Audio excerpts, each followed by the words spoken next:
Sir जैसा आपने दर्शकों को बताया, यहाँ पे मैं एक स्टेट और है उसकी भी बताना चाहूँगा, क्योंकि उसमें भी जो है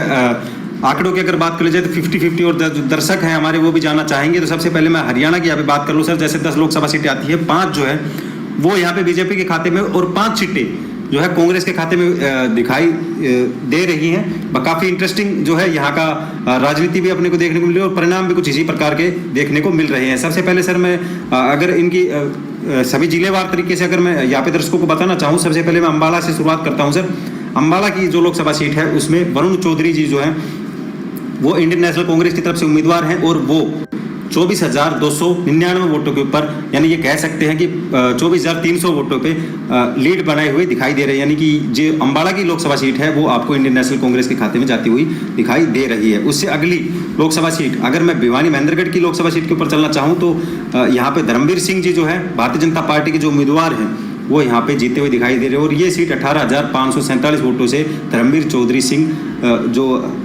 धर्मवीर सिंह जी जो है भारतीय जनता पार्टी के जो उम्मीदवार हैं उसके खाते में जाती हुई दिखाई दे रही है। इससे अगली लोकसभा सीट के ऊपर सर मैं चलना चाहूँगा और मैं बात करना चाहूँगा यहाँ पे फरीदाबाद की। तो फरीदाबाद के अंदर फिलहाल कृष्ण पाल जी जो भारतीय जनता पार्टी के उम्मीदवार हैं वो जीते हुए दिखाई दे रहे हैं। अगर इनकी लीड की बात की जाए तो 94,324 वोटों से ये लीड में दिखाई दे रहे हैं। इससे अगली लोकसभा सीट जैसा कि फरीदाबाद के बाद मैं गुड़गांव की यहाँ पे बात करना चाहूँगा और जैसा आपने बताया था कि राज बब्बर सिंह जी यहाँ से उम्मीदवार हैं, इंडियन नेशनल कांग्रेस की तरफ से खड़े हैं और ये जीतते हुए नहीं यानी कि लीड के साथ दिखाई दे रहे हैं और 23,218 वोटों से गुड़गांव की लोकसभा सीट के ऊपर राज बब्बर सिंह जी आगे चलते हुए दिखाई दे रहे हैं और ये सीट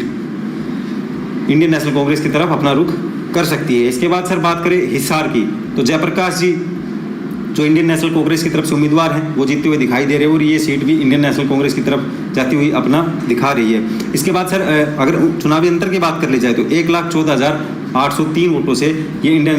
हिसार की जो सीट है वो इंडियन नेशनल कांग्रेस के खाते में जाती हुई दिखाई दे रही है। इसके बाद सर मैं करनाल की यहाँ पे बात करना चाहूँगा और करनाल की लोकसभा सीट का मैं बताऊँ आपको, जैसा कि मनोहर लाल खट्टर जी खड़े हैं तो मनोहर लाल खट्टर जी यहाँ पे बहुत ज़्यादा अंतरों के साथ आगे चलते हुए दिखाई दे रहे हैं और ये सीट भारतीय जनता पार्टी के खाते में जाते हुई दिखाई दे रही है। 1,24,839 वोटों से मनोहर लाल खट्टर जी लीड बनाए हुए करनाल की लोकसभा सीट से दिखाई दे रहे हैं। करनाल के बाद सर मैं कुरुक्षेत्र की लोकसभा सीट के ऊपर चलना चाहूँगा और कुरुक्षेत्र की बात कर ली जाए तो नवीन जिंदल जी जो है और उसी के अपोजिट साइड सर आम आदमी पार्टी के जो उम्मीदवार हैं, क्योंकि इसी एक लोकसभा सीट से आम आदमी का जो उम्मीदवार है वो उतारा गया था तो वो कहीं ना कहीं पिछड़ते हुए दिखाई दे रहे हैं और ये सीट भारतीय जनता पार्टी के उम्मीदवार हैं वो सिर्फ 4,810 वोटों के ऊपर लीड बनाते हुए दिखाई दे रही है। यानी कि ये सीट आप कह सकते हैं कि कड़े मुकाबले के साथ फिलहाल कुरुक्षेत्र के अंदर दिखाई दे रही है। इससे अगली लोकसभा सीट के ऊपर मैं चलना चाहूँ और कुरुक्षेत्र के बाद मैं रोहतक लोकसभा सीट का आपको हाल बताना चाहूँ तो दीपेंद्र सिंह हुड्डा जी जैसे लगातार